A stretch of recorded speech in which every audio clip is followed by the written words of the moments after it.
What's up, everybody? This is the Orange and Black Insider Bengals podcast, part of Cincy Jungle, SB Nation, and the Believe in Podcast Network, the Believe in Cincy podcast channel. I'm Anthony Cosenza. I apologize for the background chatter. I am in a media workroom in Green Bay at the NFL Draft, and it's been quite the experience in the handful of hours I have been here. I'm Anthony. He is John. John, what's up, buddy?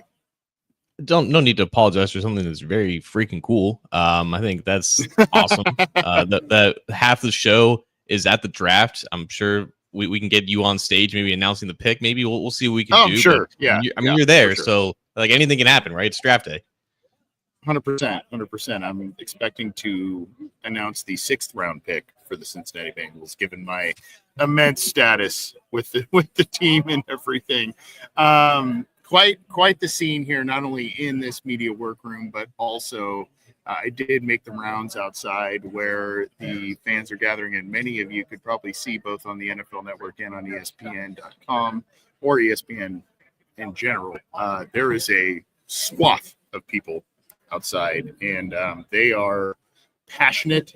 I got a brief little tour of Lambeau Field, in which I have not been inside of to this point. So, as you said, Curly Lambeau. It was a pretty cool little place. And then on my way into the media workroom, of course, because they deserve it so much, in the VIP section that was roped off for VIP fans and others, I got the brief and wave to the Hubei and Bengals captain, which was really cool. I've never seen them in person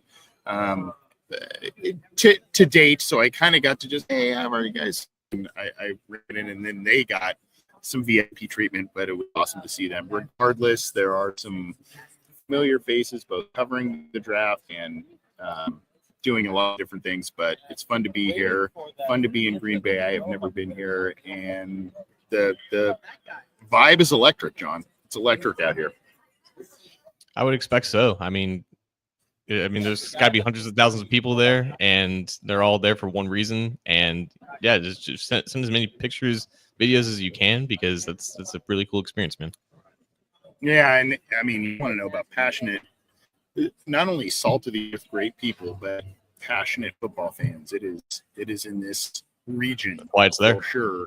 And the history, and the history is rich. But we are not so much talking about Green Bay and the Packers, but the Cincinnati Bengals on this channel. We're going to be here kind of close to the start of the NFL draft. We're kind of a sort of mini episode, and we'll try and come back on again tomorrow, which is a really big night for the Cincinnati Bengals. They hold 2 picks there. But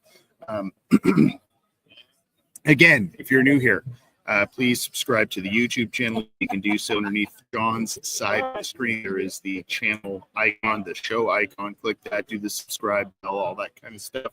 And then, as I mentioned, the Believed in Cincy podcast channel, BLEAV, with a number of great podcast shows. Go get that and subscribe how you can, and leave us a review.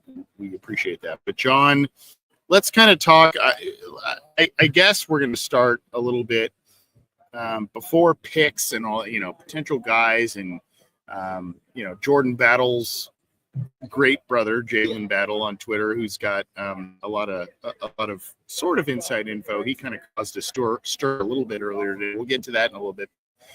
Let's talk about Trey Hendrickson, because it's kind of do or die this weekend, I think, and especially tonight. I've been talking to a number of Green Bay people, Green Bay fans, Green Bay, people that cover the Packers, and they're like, it was the Jair Alexander for Trey Hendrickson trade potentially. That was kind of like, hey, are we going to do that? And I'm like, I don't know. I mean, maybe.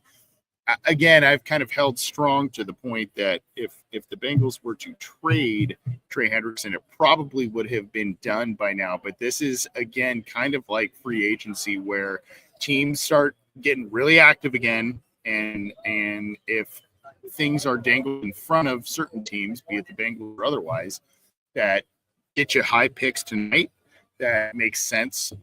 This kind of feels like if it's not done tonight, then Trey Hendrickson is likely staying a Cincinnati Bengal at least for this next season. 100%.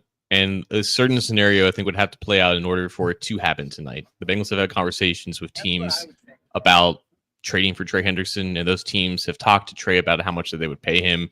All that stuff has been communicated over the past 7 weeks, right? Going back to the beginning of March when all this kind of kicked off. And if the Bengals draft an edge rusher with the 17th overall pick, and that decision sparks other edges going off the board after them, and say like there were a handful that were picked before them, right? If you enter the 20s and there are a lot of basically the first round edges are off the board, and a team that has talked to them previously and has talked to Trey really wants an edge and feels like they're about to miss out, or they basically have missed out, that is where you could get one of them to offer a first round pick, and maybe in then some, because the demand would be increased and obviously the leverage would be on the Bengals side there because they took an edge rusher there. Like that is the only scenario in which this actually happens, and maybe part of that does come true with according in reference to what the Bengals may do with that pick, but that is the one sole scenario in which I see this happening. If the first round ends tonight and the Bengals don't pick again with another first round pick, I just don't think that they're good. If they haven't traded Trey for a day 2 pick in previous weeks when they had the chance to replace him in free agency, I don't think they're going to do so now. I think we're both kind of in agreement there.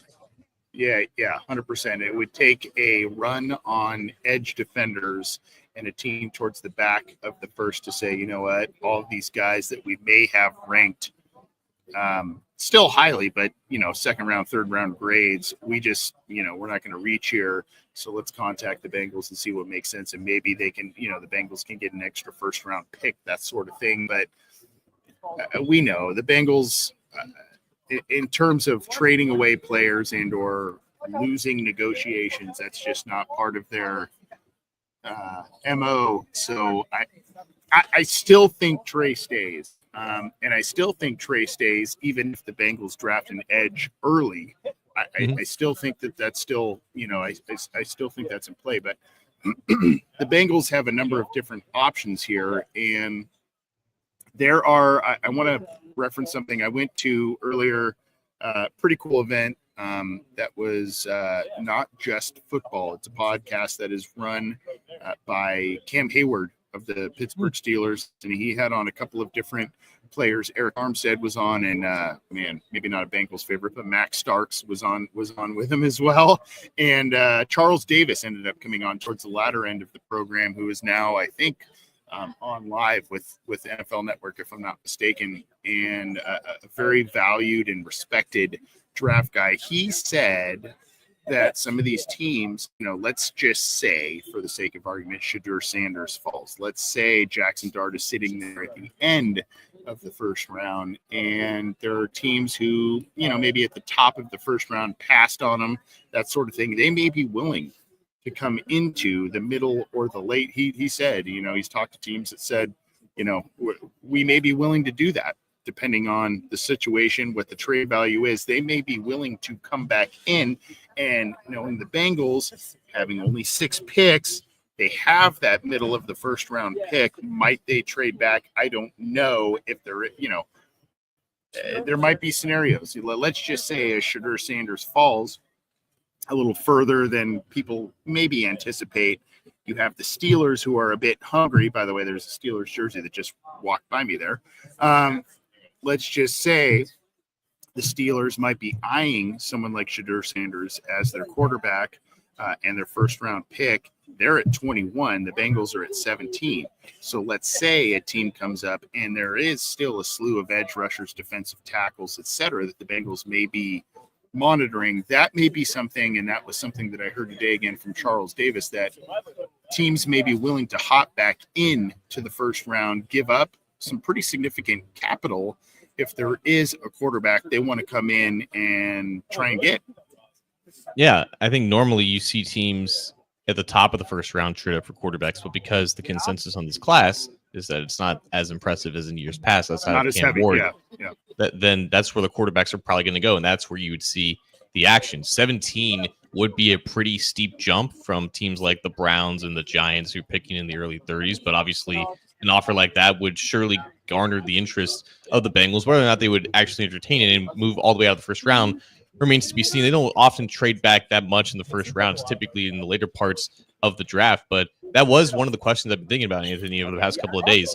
How many players would the Bengals actually stay at 17 to draft in this class in particular? I think compared to last year, especially when it was really top heavy and there were a lot of blue chip talents, and they knew that a guy like Amarius Mims could fall to them because of the strength of the top of the class. It doesn't seem to be the case this year, and I think we've kind of learned that over the past several weeks. I don't know how long that list is for the Bengals to be like, we're not going to trade back into the 20s. We want to take this guy. I feel like that list might be pretty short. And once we get into the names here of who we're likely to target, I think we'll start to realize that a trade down could be more likely this year compared to years past for the Bengals. I'm in agreement with you. And again, it comes down to only holding 6 picks this year. Mm-hmm. I think that is a big thing for the Bengals. They like to hold those picks.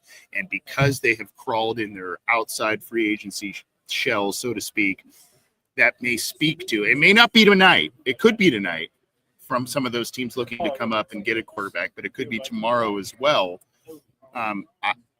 Unfortunately, I just personally would be a little disappointed if it's for draft capital next year, because I think this team and their window right now needs help, needs guys who can play right now. Need whether that is on a rotational basis, whether that is on a starting basis, whatever the case may be, they need guys to come in and contribute right away, particularly on defense. So for them to kind of say, hey, we're going to kick the can down the road, even though it's high picks next year, I mean, that's great in theory, but it's like, man, you're now getting into Joe Burrow again. If you get picks next year, Joe Burrow's approaching 30. You know what I mean? It's like, it's a non-starter. I don't know. Yeah, it really is. And I think, the pundits would say, hey, good value, good move back, and, pretty solid roster that you have right now. But this team needs impact guys right now, particularly on defense. So I don't know how much that would move the needle if they got a bunch of high capital for next year. Regardless, though, I think the Bengals, whether it is Trey Hendrickson that gets traded, whether it is moving back, they have to get. I think their mindset is we want stuff now, and maybe that's why the Trey Hendrickson stuff hasn't really had a lot of movement, because maybe it's, hey, first round next year, or they want stuff now. That's just my feeling, and that's what I think everybody, the consensus opinion is they want to need players now. So maybe that's what's holding it up, and maybe that's what prompts some things tonight, this weekend, where the Bengals can get some high capital, not only maybe this year, but next. Yeah, the Bengals don't normally accept like future draft capital. They typically accept it in this year. And I think you're right, because of the only 6 picks this year, because they're still in the belief that they can win now, and rightfully so. Like that's the mindset there. So Mike Holberg is very curious as to where you are. But Mike, Anthony is, of course, where everyone wants to be right now. He's in Green Bay for the draft, man. Like that's Mike. You got on the ground. You've got a direct line to the bat phone, my friend. I am in Green Bay. It's in the title of the show there, live from Green Bay, at least partially live from Green Bay. I'm in the media workroom of the NFL draft. We're going to be with you here for just a little bit longer, going up to the beginning of the NFL draft, and stoked to be here. And, we'll bring you more updates as things come, but that's something. I mean, I know everybody wants to know who they picking, what are they going to do, all that kind of stuff. I do think the Trey Hendrickson thing and whatever they do or don't do with that prompts a lot of maybe what they are going to decide at number 17, whether that is select a player, move back, whatever the case may be. but there are a number of names. We've covered a bunch on this show. We've covered a bunch in the weeks coming up to this. And here we are now, and those names still ring true, right? I mean, those names are still relevant, but you did have a tweet, and I don't have it pinned up here, but you did have a tweet from Jalen Battle, who is Jordan's brother, that kind of stirred the pot a little bit, basically saying, Bengals fans may not be happy with who they're talking about at number 17. Jalen Battle probably has a decent pulse on some things with the Bengals. Of course, smoke screens galore happened today. I mean, for breakfast this morning, I sat next to a gentleman who said he was Jihad Campbell's uncle. I don't know how much weight that bore or not.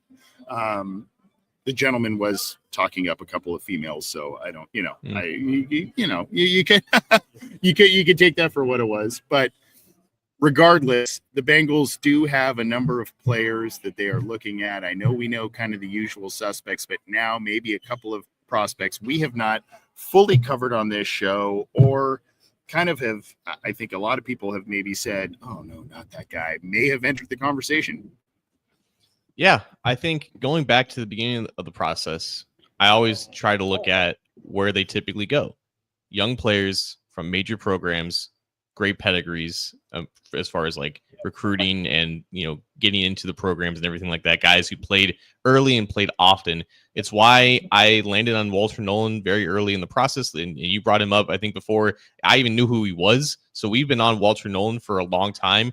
And I think he's still the guy that I would expect them to pick who has a decent chance of getting there in terms of like the guys that they wouldn't move off 17. I think Nolan is still firmly in that conversation, but there's someone with a very similar background who was also recruited by Texas A&M and was a 5-star recruit and is only 21 years old. Shamar Stewart is probably right next to him, maybe even one above him on their board in terms of a guy that they would probably consider who's got at least a 50-50 chance of being there. Everyone and everyone's mom expects the Bengals to draft a pass rusher with this pick, and it's very unlikely if they go in another direction. And of course, Mason Graham, maybe he falls to like the teens at this point, but there's been buzz about him falling. But like obviously the top of the top edges and defensive tackles aren't necessarily going to be there.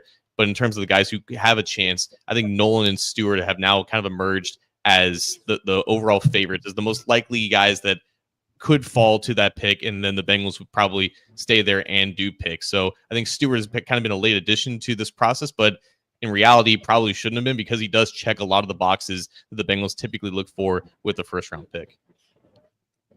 So there are a number of different people that you and I both respect. I believe the flag salute flyover is happening at the NFL draft right now, but there are a number of different people whose draft opinions we respect heavily that do not like Shamar Stewart and do not want Shamar Stewart to be the pick at number 17 for the Cincinnati Bengals. I think kind of the consensus favorite seems to be Nolan.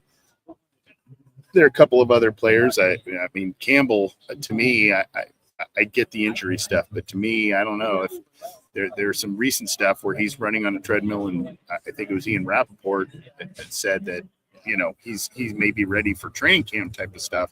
So I don't know in terms of Stewart, because I think that is, I don't know if you want to say a concern, the buzz, whatever, that's kind of recently gained a little steam. What do you see in him, and or what do and don't you like from him as it pertains to the Cincinnati Bengals? Because he seems to be a pretty polarizing prospect for the defense and the rebuild that they're trying to do. And for good reason. The reason why he would be there has nothing to do with character like with Walter Nolan. The reason why he would be there is because teams are skeptical about him actually turning into a decent player because of his lack of production at Texas A&M. Because when you watch him on film, he shoots out of his stance with such aggression, such explosion, and it's so promising, but it looks like he doesn't know what he's doing because arguably he doesn't yet. He doesn't know how to string together moves quite yet. He doesn't know where to land his hands. It just looks like a bunch of discombobulated mess out there against really good teams, against really good players. Mind you, he played in the SEC, but that's the concern, right? The fact that he did provide a lot of disruption for Texas A&M, and they had him going up against double teams, and that that scheme is kind of a unique thing in its own. And even Walter Nolan himself didn't produce that much as a sophomore there compared to where he did at Ole Miss. So there's definite concerns about that, and we can talk about the context all we want about the lack of production, but more times than not, guys who didn't produce at a certain level don't really have a statistical likelihood of being anything more than just a decent player, right? And maybe in Shamar Stewart, with his athleticism, with his physical upside, I should say, at just 21 years old, it gives him a good chance of being a decent player. But anything more than that, I think, is the concern here. And obviously, with a first-round pick, you want someone that can be a core foundational piece for your team, someone who's in consideration for Pro Bowls and All-Pros and everything like that.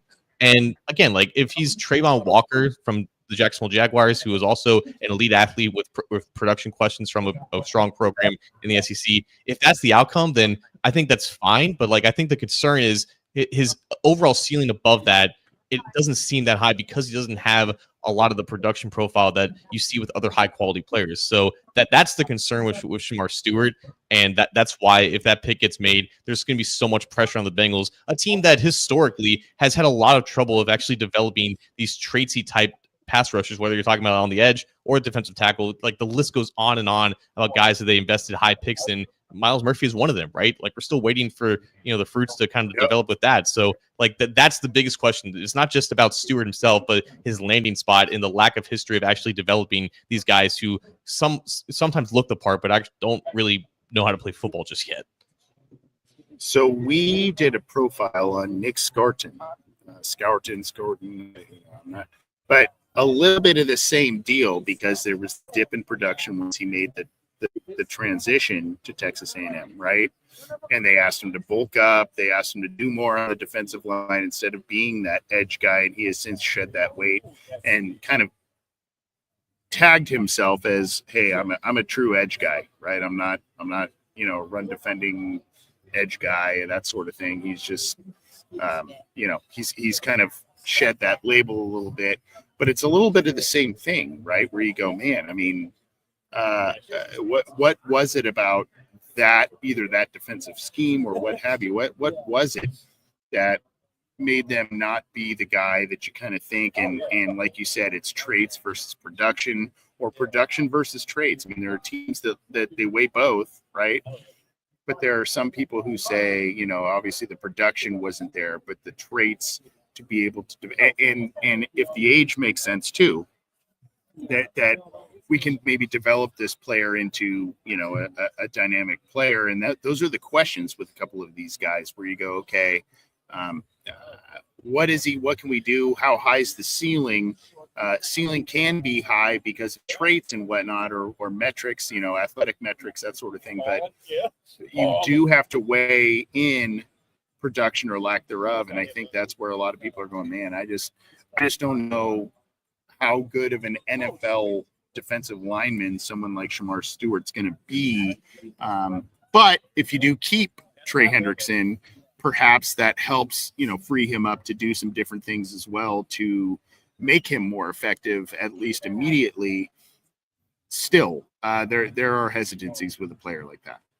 Yeah, and I think he's firmly in this bucket of players that are being linked to the Bengals where there would be a role for him and there's a possible outcome where he is a decent player. And I don't think you're necessarily lighting that pick on fire. I think there's just a reasonable level of doubt that he would be a real ceiling raiser for your defense. If he does somehow develop into being an outlier, that would be phenomenal, and the Bengals would look like geniuses. But again, there's a track record here of them not being able to do that with certain defensive linemen. I think Tyler Booker is also a name that we should probably talk about because he was top consensus, top rate guard that we haven't really discussed because he didn't test really well, and that also can cap a offensive lineman's ceiling in the NFL. And even if a guy who's giant with huge hands and the massive frame who played really well against good competition at a really young age, once you get to the NFL, right, you're facing quicker defensive linemen. Guys can cross your face a lot easier. But I think with Tyler Booker, the fact that his best fit schematically is probably a team like Cincinnati that runs a gap scheme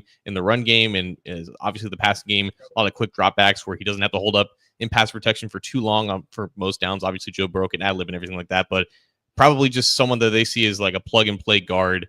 If if it comes down to that, like I think Booker, Anthony, is like in this group of players where if their pass rusher is not there for them to pick and he's still there and they're concerned about a potential run on offensive line, which apparently is all the buzz right now in the first round. And if that bleeds into the second round, when maybe they're more likely to take an offensive lineman, I think the reason why Booker's name has come up a lot is because of that possibility. Like if they are worried about not being able to get an offensive lineman in the second round, a guy that I'm sure they have graded as a first round player on tape, obviously the athleticism concerns are real and that can cap him from being a high quality player at the next level, but someone that they feel like is just going to be a solid starter at their weakest position right now. I think that's why we have to take that as a possibility for sure.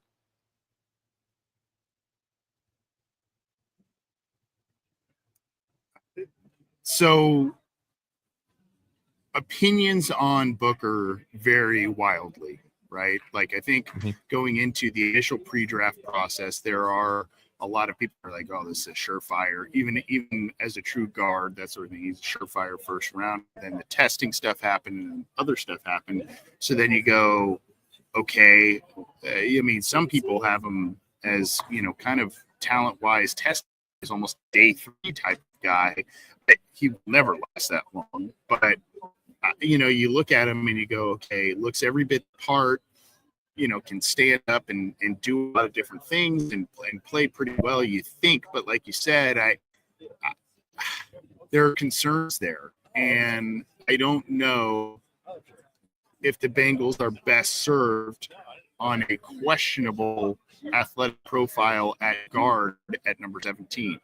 I think if you go, okay, well, let's say the Bengals either swing a trade, move back, that sort of thing, they collect a couple of extra picks, then maybe that makes a little more sense. Maybe even running back enters the chat at the point, depending on where the picks are. But again, that's something that would probably cause a bit of pause for a number of people when it comes to the Bengals and drafting a guy like Booker that high. 100%, and that's why I wouldn't take him at 17 personally. And I think that it's fair to put that analysis out there before the pick has happened, because obviously the pick happens and then things can change and everything like that. But I think Booker is one of those guys where if both Nolan and Stewart are off the board and they get an offer to move down to the 20s, I think that would make a ton of sense. As like, just it's the Kevin Zeiler move, really, from 2012. Move down 6 spots, gain an extra third rounder, find a plug and play guard.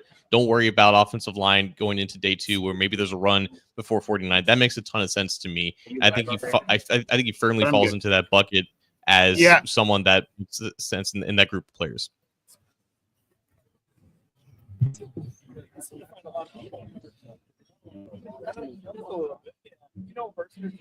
Did we lose you, Anthony? We might have some audio issues here with Anthony here. We got some little delay in the action, but we are running up against the start of the first round here on 8 p.m. Eastern time, 7 p.m. Anthony's time. Are you there, Anthony?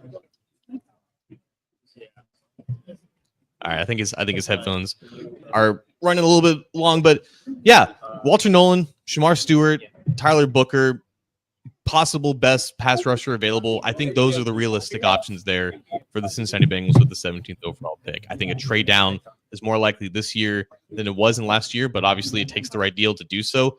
The fact that they only have 6 picks may increase their aggressiveness actually to move down, but like Anthony said, I think the second round is also a prime spot where that could actually happen.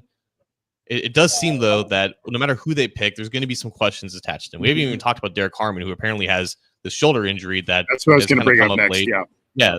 But along with Harmon, it does seem like whoever they do pick, there's going to be questions about him. There's going to be a lot for that player to individually prove, and a lot for the Bengals to get the most out of him. Which that's kind of how it goes sometimes when you're picking in the middle of the first round when the class is not that strong at the top. So sorry that I lost my headphones there. So didn't mean to just sit there like a ghost. But regardless, I was at this event earlier today, and it was Kate Hayward, and specifically someone had asked them, who do you want the Steelers to pick at 21? And of course, the whole Aaron Rodgers and all that stuff kind of came up. He said, defensive tackle wise, Harmon was the guy that he brought up. not Walter Nolan, not someone else. And so when you look at a guy like Cam Hayward, who has had a Hall of Fame career, you look at the Steelers defense. I think some people have viewed, right or wrong, Derek Harmon as a consolation prize to Walter Nolan being a Bengal, right? If Walter Nolan gets picked before the Bengals go on the clock, you go, okay, well, then you go Derek Harmon.